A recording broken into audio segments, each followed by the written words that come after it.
Barack Obama stops his motorcade for an elderly woman.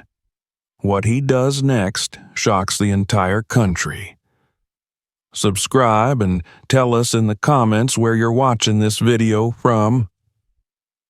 The presidential motorcade glided smoothly down the abandoned streets on the outskirts of a sprawling city. The convoy, a sleek parade of black SUVs, moved with the quiet authority that came from years of practice. Secret Service agents in their crisp suits scanned the surroundings with practiced eyes, their focus unwavering. Inside the lead car, Barack Obama sat, his attention divided between a thick briefing folder and the view outside the window. The surroundings outside painted a stark contrast to the polished interior of the vehicle.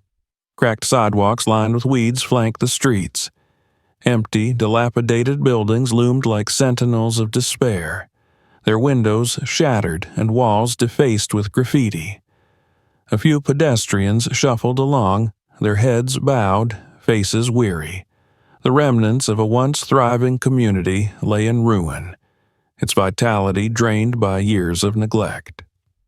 As the motorcade rolled through another intersection, something caught Obama's eye. At first, it was a blur in the periphery of his vision, a figure standing still against the chaotic backdrop of urban decay. As they approached, the scene came into sharper focus. It was a woman, elderly and frail, holding a cardboard sign. The words, hastily scrawled in black marker, struck a chord in his chest. "Help us. We are starving." Obama's gaze lingered on her, and for a moment, the voices of his aides faded into background noise. The woman's posture was stooped, as though the weight of her struggles had physically burdened her. Her clothes were worn and patched, her shoes barely holding together. Strands of white hair escaped from beneath a faded scarf wrapped around her head, framing a face lined with the marks of time and hardship. Her eyes, though sunken, held a flicker of hope, an almost defiant resilience that seemed to plead for someone, anyone, to notice her. "Mr. President," one of the aides ventured, breaking the silence, "we're approaching the next point on the itinerary." Obama glanced at the aide, then back at the woman.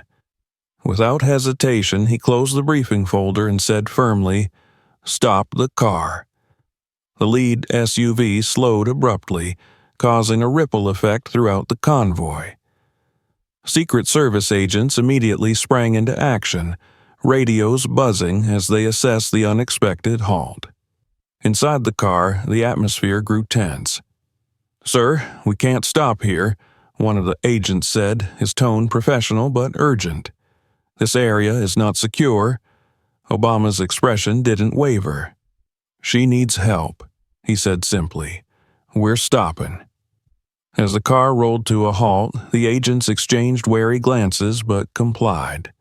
The door opened, and Obama stepped out, his polished shoes landing on the cracked pavement.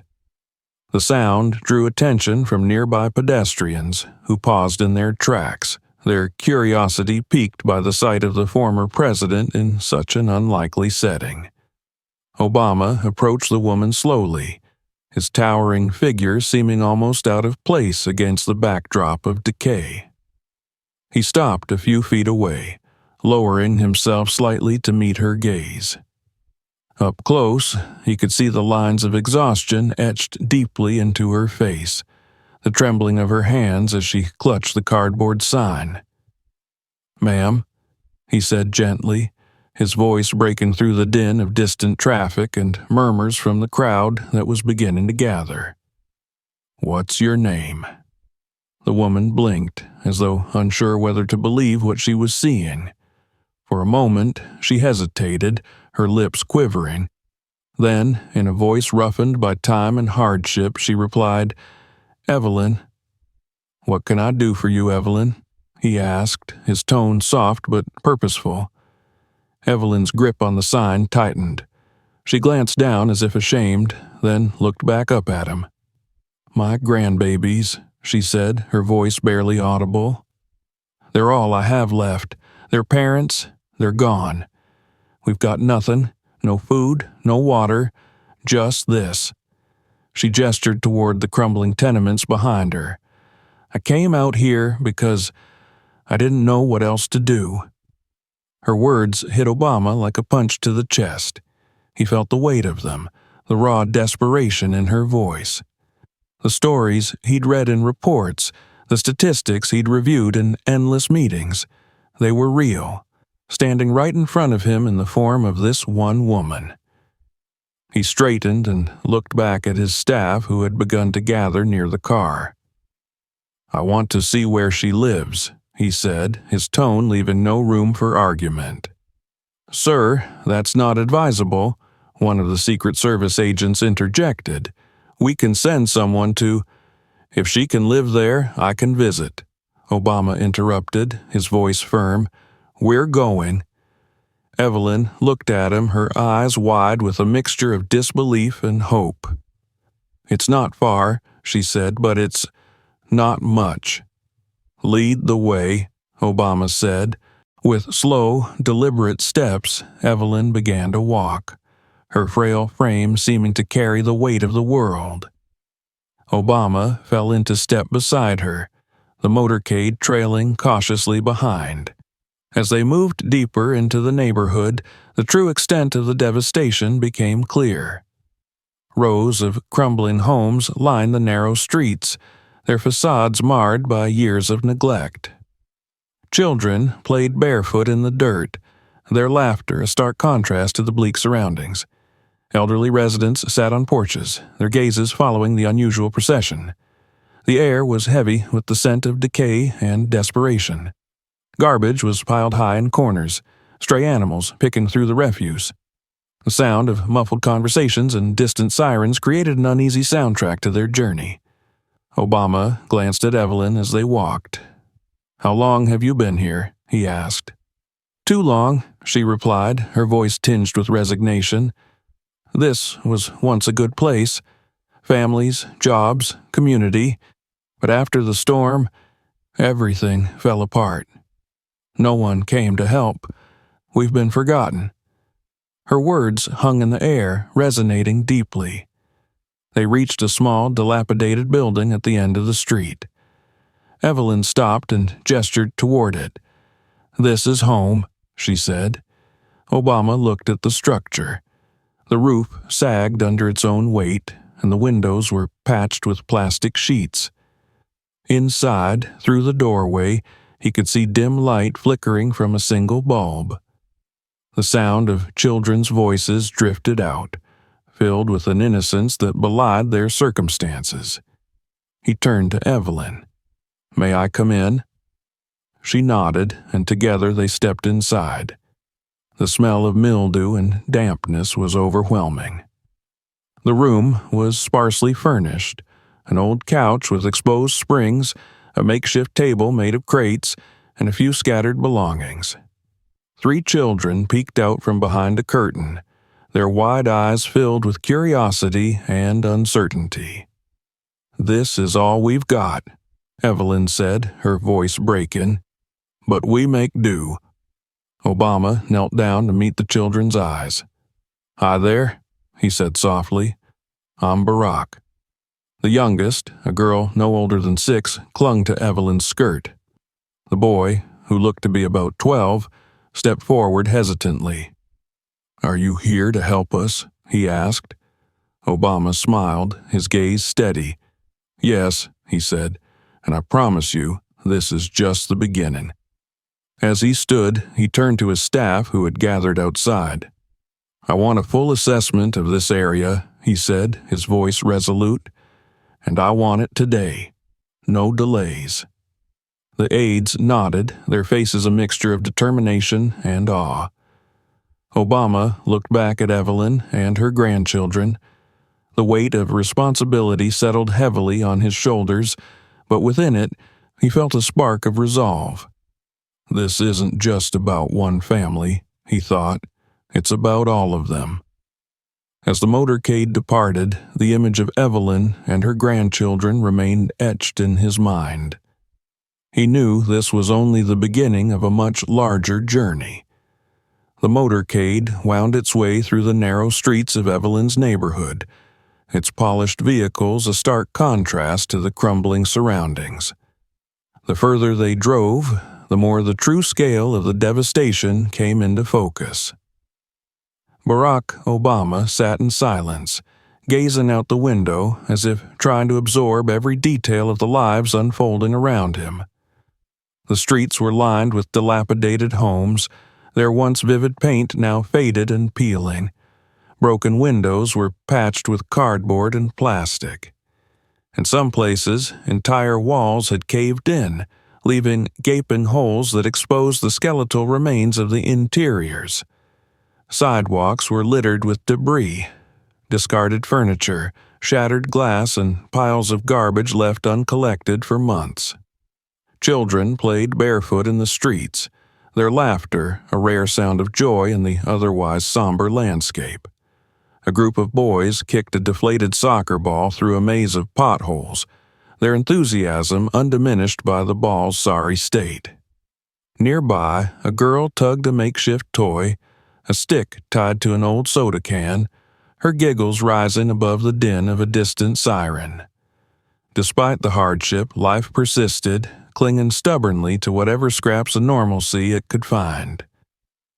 Evelyn sat beside Obama in the car, her hands folded tightly in her lap.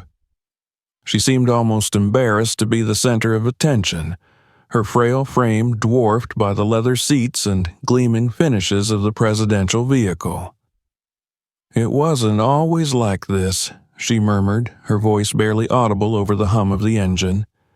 Obama turned to her, his expression soft but attentive.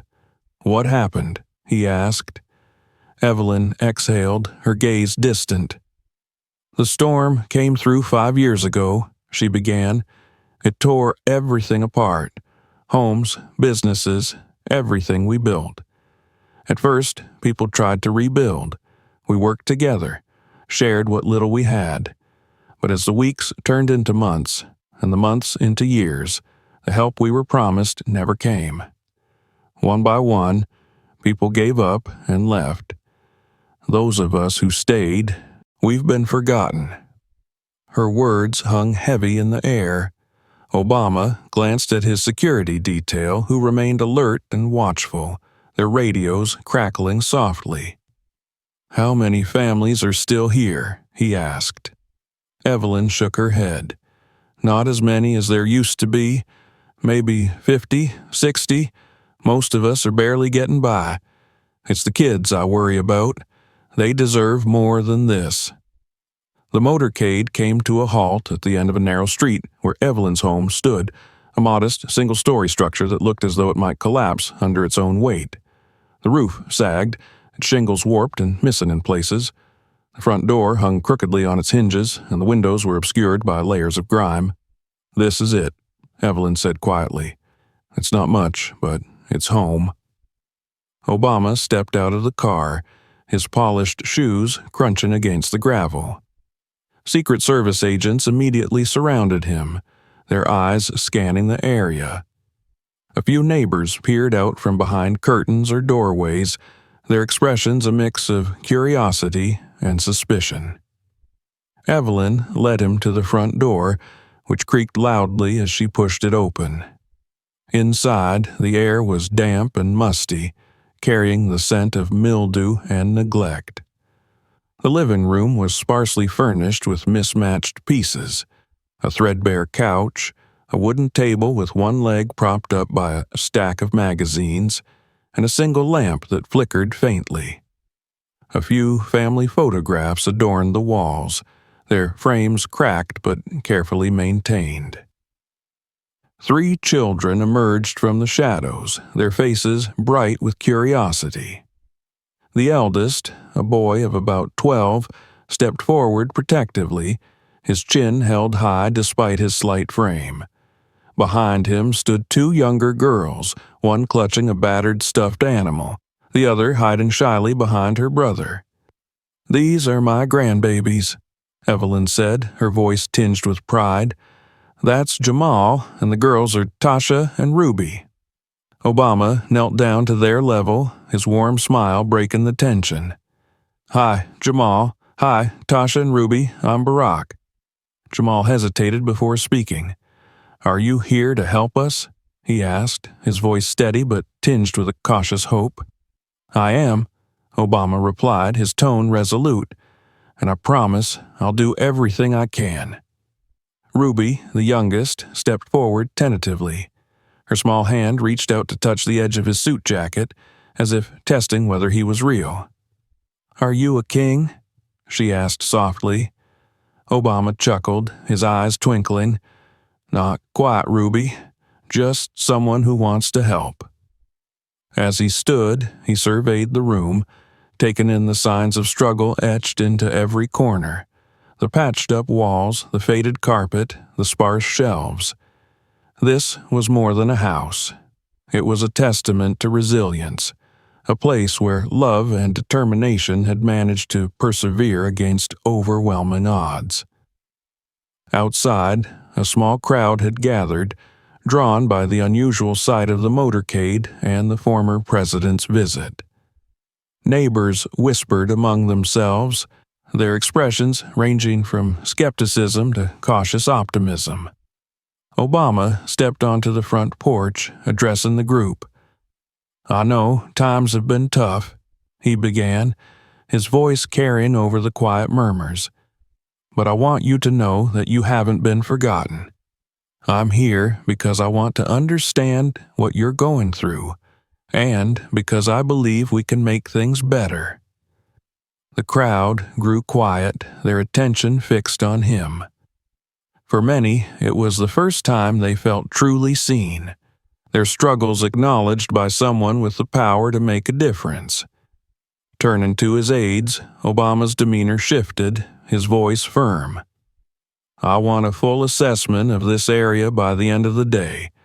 We need to know how many families are here, what they need, and how we can help. His team nodded, immediately springing into action. Agents and staff members fanned out, speaking with residents, taking notes, and photographing the conditions. The neighborhood buzzed with activity, a sense of purpose replacing the usual air of resignation. As the sun began to set, casting long shadows over the streets, Obama stood with Evelyn and her grandchildren on the porch of their home. This is just the beginning, he said, his gaze steady. We're going to make sure you and your neighbors get the help you deserve. Evelyn's eyes filled with tears, her hand trembling as she reached out to grasp his. Thank you, she whispered, for seeing us. Obama nodded, the weight of responsibility settling on his shoulders. As the motorcade prepared to depart, he looked out over the neighborhood one last time. In the fading light, he saw not just a community in need, but one filled with potential. Proof that even in the darkest places, hope could take root and flourish. The morning after his visit to Evelyn's neighborhood, Barack Obama convened a meeting in the Oval Office. His senior advisors and cabinet members filled the room, their faces a mixture of curiosity and apprehension. They were accustomed to carefully planned agendas, not sudden diversions to impoverished neighborhoods. Obama stood at the head of the room, his presence commanding but his tone measured. On the table before him were photos and notes his team had gathered during their visit, images of crumbling homes, crowded living spaces, and children playing in the dirt. The stark reality of Evelyn's world stared back at them. This, Obama began, holding up one of the photos, is what too many Americans are living through every day. We talk about numbers and policies, but these are real people, families, who feel forgotten. Yesterday, I promised them we'd do better, and we're going to keep that promise. The room was silent for a moment, the gravity of his words sinking in. Then Valerie Jarrett, one of his closest advisors, spoke. What do you have in mind, Mr. President? Obama gestured toward the photos. We need a comprehensive plan, a national initiative to rebuild communities like Evelyn's, housing, education, healthcare, and jobs. This isn't just about one neighborhood, it's about systemic change. He turned to his team. I want immediate action. Start with Evelyn's area. Coordinate with local officials and nonprofits. I want temporary housing, medical supplies, food, and clean water there within a week. But that's just the first step. We're going to develop a long-term plan to address these issues across the country. One advisor, clearly skeptical, raised a hand. Sir, this is an ambitious undertaking. The budget alone— I'm aware of the challenges, Obama interjected, his voice firm. But challenges don't excuse inaction. We've found funding for wars and bailouts. We can find funding for our own citizens. The room buzzed with activity as the team began discussing logistics. Obama listened carefully, interjecting occasionally to steer the conversation. When the meeting concluded, he sat back in his chair, gazing out the window. He knew this was only the beginning of an uphill battle. By the end of the week, the first wave of assistance arrived in Evelyn's neighborhood.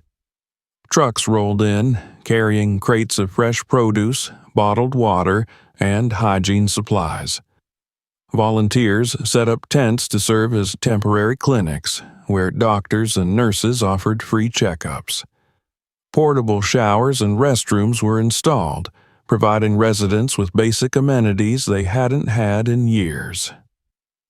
Evelyn watched the commotion from her front porch, her grandchildren huddled around her. "Grandma, are they really here to help?" Tasha asked, her voice tinged with disbelief. Evelyn nodded, tears welling in her eyes. "Yes, baby, they really are." Neighbors began to gather, cautiously optimistic. A man named Marcus, who had lived in the area his entire life, approached Evelyn. "You think this is real?" he asked, his tone skeptical. Evelyn gestured toward the volunteers unloading supplies. "Looks real to me." Marcus nodded slowly. "Guess we'll see." As the days passed, the impact became undeniable. Jamal, Evelyn's eldest grandson, received a pair of sturdy shoes and a backpack filled with school supplies. Ruby and Tasha were vaccinated for the first time in years. The clinic discovered Evelyn had untreated hypertension and provided her with medication and dietary advice. For the first time in a long while, hope began to bloom in the hearts of the residents. The neighborhood, though still battered and bruised, started to come alive. Meanwhile, Obama's team worked tirelessly to expand the initiative. His administration secured partnerships with corporations, charities, and local governments. Construction companies pledged to rebuild homes at reduced costs. Food distributors donated surplus stock. Medical organizations volunteered staff and resources. The media began to pick up the story. Headlines like "Obama's Promise to a Forgotten Community" and "The Start of a National Movement" appeared in newspapers and online. The public response was overwhelmingly positive, with citizens across the country donating money and supplies to support the cause. At the same time, critics emerged.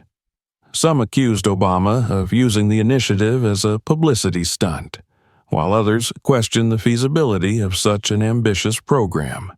Obama addressed these concerns in a press conference. "This isn't about politics," he said.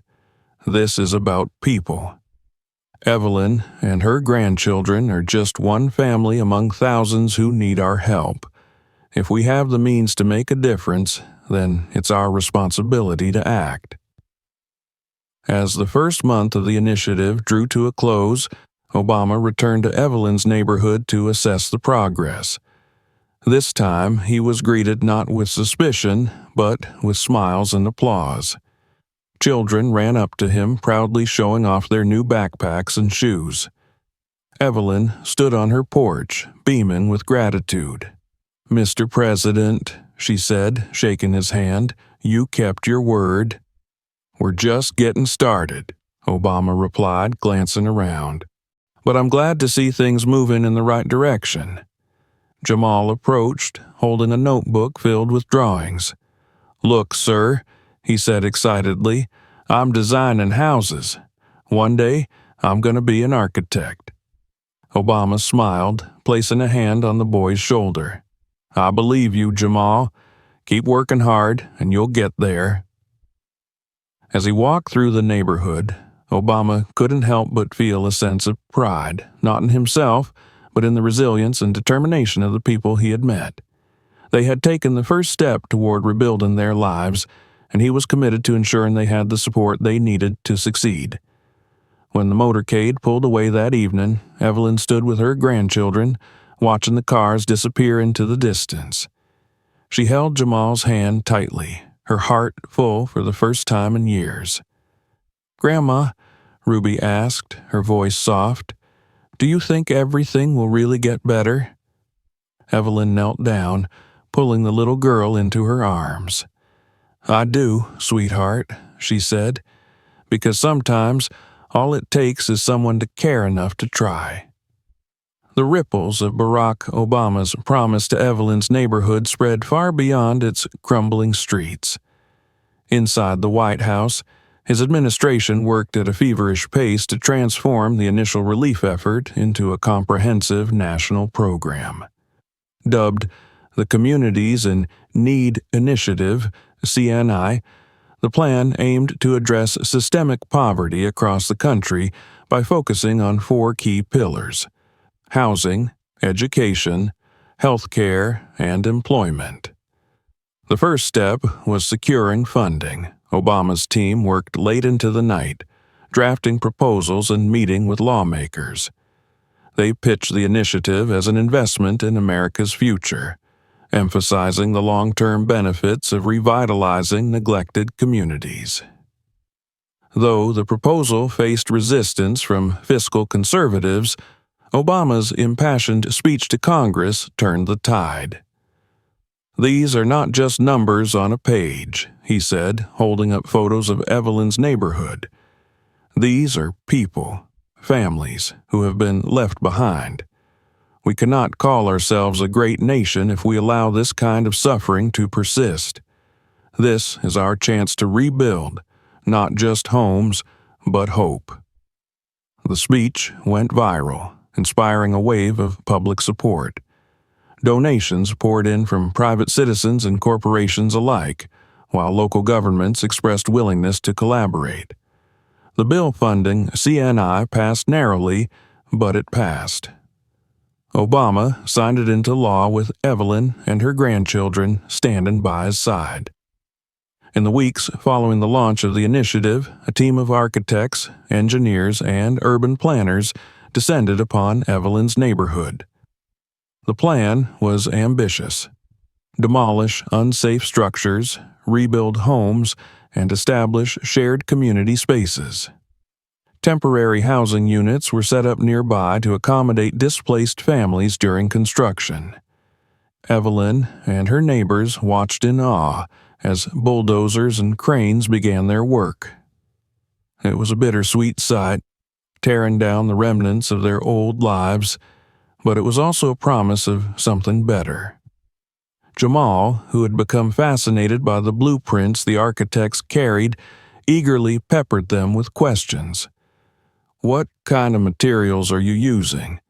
How do you make it so the roof doesn't leak?" he asked one day, clutching his notebook. An architect named Maria knelt down to his level and smiled. "We're using reinforced concrete and weatherproof shingles. It's designed to withstand storms." Jamal's eyes lit up. "Can I help?" Maria hesitated, then handed him a spare blueprint. "You can start by studying this. Who knows? Maybe one day you'll design something even better." Jamal spent hours poring over the document, his imagination ignited. Meanwhile, the healthcare pillar of the initiative was taking shape.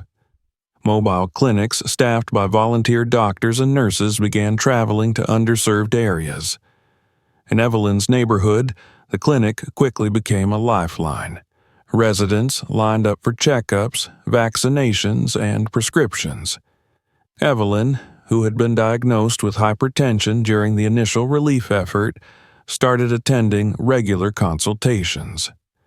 The medication she received helped stabilize her condition, and the doctors provided nutritional guidance to improve her overall health. For many, it was their first interaction with medical professionals in years. Ruby, who had been plagued by a persistent cough, was treated for a respiratory infection. Her sister Tasha received glasses after a vision screening revealed she was nearsighted. The changes were transformative. "I can see the board at school now," Tasha exclaimed, her face glowing with excitement. Education, the third pillar, brought more than just glasses for Tasha. Temporary classrooms were set up in the neighborhood, and volunteer teachers began holding lessons. The children, who had previously spent their days wandering aimlessly, now had a safe place to learn. Ruby, once shy and withdrawn, discovered a love for reading. She devoured every book the teachers brought, her favorites being stories about brave heroines and magical worlds. Tasha, on the other hand, gravitated toward science experiments, eagerly mixing baking soda and vinegar to watch them fizz. For the adults, vocational training programs offered a path to stability. Marcus, the skeptical neighbor, enrolled in a welding course. By the end of the first week, he was already talking about opening his own repair shop. "This is what we needed," Marcus said one evening, leaning against the porch railing with Evelyn. "A real chance to stand on our own." As the initiative expanded, its impact began to ripple across the nation. Stories like Evelyn's emerged from other corners of the country. A single mother in Detroit who received job training and found employment. A flood-stricken family in Louisiana who moved into a new home. A young boy in Appalachia who finally had access to a school bus. The media chronicled these successes, painting a picture of hope and resilience. One story, in particular, captured the nation's attention. A small town in West Virginia, long abandoned by coal companies, had been transformed by the initiative. Its residents, once resigned to poverty, now ran thriving small businesses supported by microloans. "It's like we woke up from a bad dream," one resident said during a televised interview. Despite the progress, challenges loomed. Opposition from political adversaries intensified, with some accusing Obama of overreaching and others dismissing the initiative as unsustainable. There were logistical hurdles, too: delays in construction, disputes over resource allocation, and the sheer scale of the undertaking. In a televised town hall, Obama addressed the criticism head-on. "I hear the concerns," he said, "and I won't pretend this is easy. But the alternative, doing nothing, is unacceptable. We have the resources, the ingenuity, and the heart to make this work. It's not just about fixing what's broken. It's about building something better." The town hall resonated deeply with viewers, reigniting public support. Social media campaigns sprang up under hashtags like #RebuildHope and #Communities in Need, further galvanizing the movement. By the end of the first year, Evelyn's neighborhood was unrecognizable. Rows of sturdy, brightly painted homes replaced the crumbling tenements. Solar panels adorned rooftops, providing clean energy. A community center stood at the heart of the neighborhood, offering everything from childcare to job placement services. A park with a playground and a garden became a gathering place for residents. At the ribbon-cutting ceremony, Evelyn stood on stage with her grandchildren. Tears streamed down her face as she addressed the crowd. For so long we felt invisible, she said, her voice trembling. But today we know we're seen. Thank you, Mr. President, for giving us hope. Obama, standing beside her, placed a hand on her shoulder. Evelyn, he said, his voice filled with warmth. You and your neighbors did the hard work. This is just the beginning. As applause erupted, Jamal stepped forward, holding up a sketchbook filled with designs. I'm going to be an architect, he declared confidently, his voice carrying over the cheers. Obama smiled, looking out at the sea of faces. He knew there was still much to do, but in that moment, he felt the weight of progress, a testament to what could be achieved when compassion and determination converged. As the motorcade departed later that evening, Obama stared out the window, watching the transformed neighborhood fade into the distance. He wasn't just leaving behind a rebuilt community. He was leaving behind a symbol of what was possible. And he was determined to carry that symbol to every corner of the nation. The transformation of Evelyn's neighborhood was nothing short of miraculous. Where once crumbling tenements and trash-strewn streets had stood, there were now rows of sturdy, vibrant homes with fresh coats of paint. The streets, once riddled with potholes and debris, had been repaved. Solar-powered streetlights lined the sidewalks, casting a warm glow in the evenings and offering a sense of safety and security long absent. At the heart of the neighborhood was a newly constructed community center, a modern building with large windows that filled the space with natural light. Inside, there was a daycare, a job placement office, classrooms for adult education, and a small health clinic. Outside, a park stretched across what had once been an empty lot filled with garbage. Children laughed and played on brightly colored swings and slides, while parents gathered on benches to watch and chat. Evelyn sat on one such bench, her hands folded in her lap as she watched her grandchildren play. Ruby and Tasha were chasing each other around the playground, their laughter echoing in the air, while Jamal sat cross-legged under a tree with his notebook, sketching designs for a building he'd envisioned. It feels like a dream, Evelyn said softly to Marcus, who sat beside her. I still wake up some mornings expecting to see the old neighborhood. Marcus nodded, his eyes scanning the scene before them. We earned this, Evelyn. It wasn't just handed to us, we worked for it. He was right. The transformation hadn't been easy. The community had come together, rolling up their sleeves and pitching in wherever they could. Residents had volunteered to clear debris, paint buildings, and help plant the gardens that now adorned the neighborhood. Those who were able attended training programs at the community center, learning skills that helped them secure jobs in construction, maintenance, and other fields. The change in the neighborhood wasn't just physical. It was deeply personal for everyone who lived there. Jamal, inspired by the architects who had rebuilt the community, had thrown himself into his studies. He spent hours in the new library at the community center, poring over books on architecture and engineering.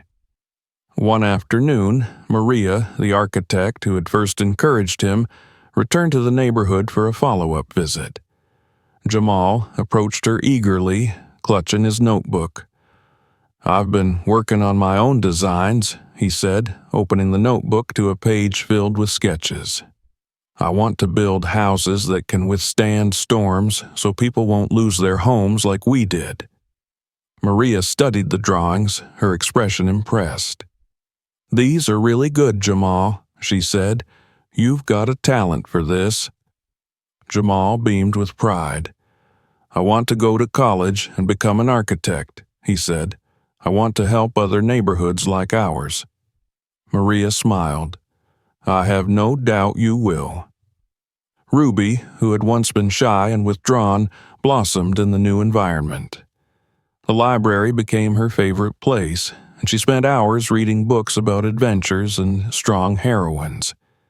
She began writing her own stories, filling notebook after notebook with tales of brave girls who overcame great challenges. Tasha, meanwhile, discovered a love for science. The community center offered weekly science workshops for children, and Tasha attended every session. Her curiosity and enthusiasm caught the attention of one of the volunteers, a retired science teacher named Mr. Benson. "Tasha's got a sharp mind," Mr. Benson told Evelyn one afternoon. "She's going to go far." Evelyn smiled, her heart swelling with pride. For the first time in years, she felt a sense of peace. Her grandchildren were thriving, and the future felt bright. The community's transformation didn't go unnoticed. News outlets continued to cover the progress, and the neighborhood became a symbol of hope and resilience. Volunteers from across the country visited to learn from its success and apply similar methods in their own communities. At the White House, Obama and his team monitored the initiative's impact closely.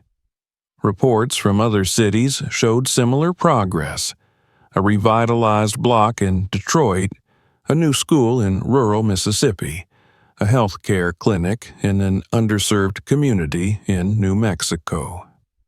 The Communities in Need initiative was proving that change was possible with the right resources and leadership. In Evelyn's neighborhood, the day of the grand reopening arrived. Residents gathered in the new park, which had been decorated with colorful banners and balloons. A small stage had been set up, and chairs were arranged in neat rows.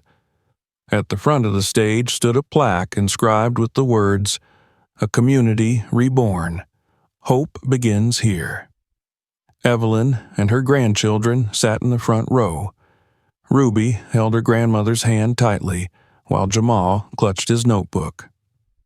Marcus and other neighbors filled the rows behind them, their faces glowing with pride. When Obama arrived, the crowd erupted into cheers and applause. He made his way through the crowd, shaking hands and exchanging warm greetings with the residents. When he reached Evelyn, he knelt down to her level. "How are you, Evelyn?" he asked, his voice full of genuine care. Evelyn's eyes filled with tears. "Grateful," she said, "more than I can ever say." Obama smiled and stood, taking his place at the podium. As the crowd quieted, he began to speak. "This neighborhood," he said, gesturing to the rows of new homes and the park, "is a testament to what can happen when we come together, not just as individuals, but as a community and as a nation. Evelyn, Marcus, Jamal, Ruby, Tasha, and so many others here today, you are the heart of this transformation. Your resilience and determination made this possible." He paused, letting his words sink in. But this isn't just about one neighborhood.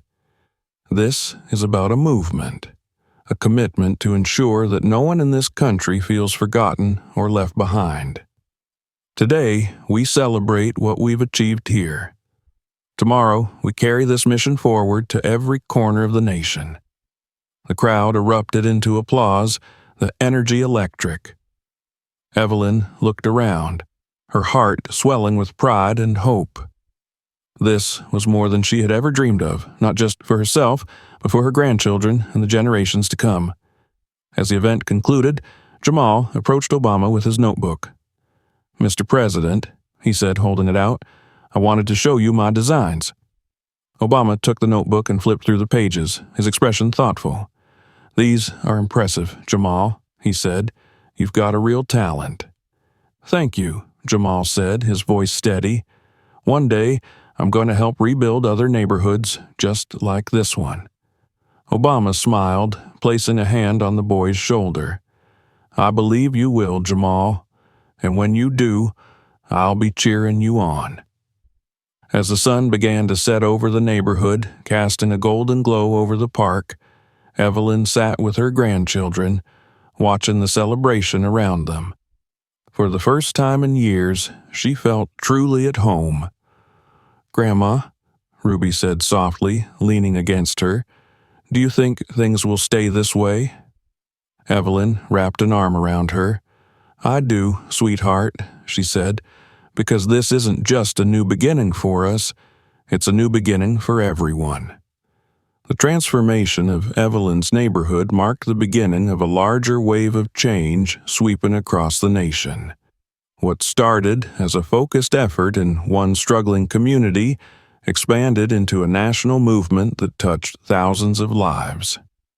The Communities in Need initiative became a model for grassroots revitalization, spreading its reach to forgotten corners of cities, rural areas, and towns that had long been left behind. In the months following the grand reopening of Evelyn's neighborhood, similar transformations began to take place across the country. In Detroit, a once abandoned block of crumbling homes was reborn as a vibrant row of affordable housing units. Families moved in, children played on newly built playgrounds, and a sense of pride returned to the community. In the rural South, a flood-stricken community in Mississippi received its first permanent healthcare clinic, offering medical services that had previously been hours away. The clinic became a lifeline, providing prenatal care, vaccinations, and treatment for chronic conditions. For many, it was the first time they had access to consistent health care. In the Midwest, a small farming town, devastated by economic downturns, saw its fortunes begin to change. A vocational training program funded by the initiative taught residents new skills, leading to the establishment of small businesses that revived the local economy. Former factory workers became entrepreneurs, opening repair shops, bakeries, and craft stores. In the remote West, a school was built in an isolated mountainous region where children had previously walked for miles to attend class. The new school, complete with solar panels and modern technology, became a hub of learning and opportunity. A young girl named Maria, who had once dreamed of becoming a teacher, now attended class daily, her aspirations finally within reach. At the heart of these efforts was the community itself. The initiative was not merely about providing aid but empowering people to rebuild their lives. Residents took active roles in the projects, contributing their time, skills, and ideas. In many places, the transformation reignited a sense of belonging and purpose that had been lost. In West Virginia, a small coal town that had suffered from decades of decline underwent a remarkable rebirth. A former miner named Bill, who had lost his job years ago, became a leader in the local revitalization effort. Using microloans provided by the initiative, he opened a repair shop that hired other unemployed miners. During an interview with a local journalist, Bill said, "We didn't just rebuild buildings, we rebuilt hope. I see it in my neighbors' faces every day." The media played a significant role in amplifying the movement's impact. News outlets and social media highlighted stories of transformation, showcasing the resilience and determination of the people involved. Hashtags like #RebuildHope and #ForgottenNoMore trended for weeks, sparking conversations about systemic poverty and the importance of community investment. One of the most shared stories was that of a young boy in Appalachia who wrote a letter to Barack Obama. In it, he thanked the former president for the initiative that had brought running water to his school and allowed him to focus on his studies. "I want to grow up and help people the way you helped us," the letter read. Obama, deeply moved, shared the letter during a televised town hall. "This," he said, holding the letter aloft, "is why we do what we do. because every child deserves a chance to dream, to learn, and to thrive. Despite its successes, the initiative faced challenges. In some regions, logistical hurdles delayed progress. A mountainous community in the Pacific Northwest struggled to receive construction materials due to damaged roads. The initiative's team arranged for helicopters to deliver the supplies, a costly but necessary solution. Resistance from local authorities also arose in certain areas where officials feared the initiative might undermine their influence. Obama dispatched a team of diplomats to work with these leaders, emphasizing that the goal was collaboration, not competition. Funding shortages were another obstacle. As the scope of the initiative grew, so did its financial demands. In response, Obama organized a national fundraising event, bringing together celebrities, philanthropists, and everyday citizens. The event raised over $1 billion, ensuring the initiative could continue its work. Back in Evelyn's neighborhood, life had settled into a new rhythm. The community center bustled with activity. Children attending after-school programs, adults taking vocational classes, and families gathering for movie nights. Evelyn herself had become a respected figure in the neighborhood, often sought out for advice or simply a kind word. Jamal, now a teenager, had secured a scholarship to a prestigious summer program for aspiring architects. His designs, inspired by his own neighborhood's transformation, had earned him recognition from industry professionals. Before leaving for the program, he presented his grandmother with a framed sketch of the new community center. "Grandma," he said, "this is where it all started. One day, I'm going to build places like this all over the world." Evelyn hugged him tightly, her voice filled with emotion. "You already have, Jamal. You've built hope." Ruby and Tasha continued to excel in school, their futures bright with possibility.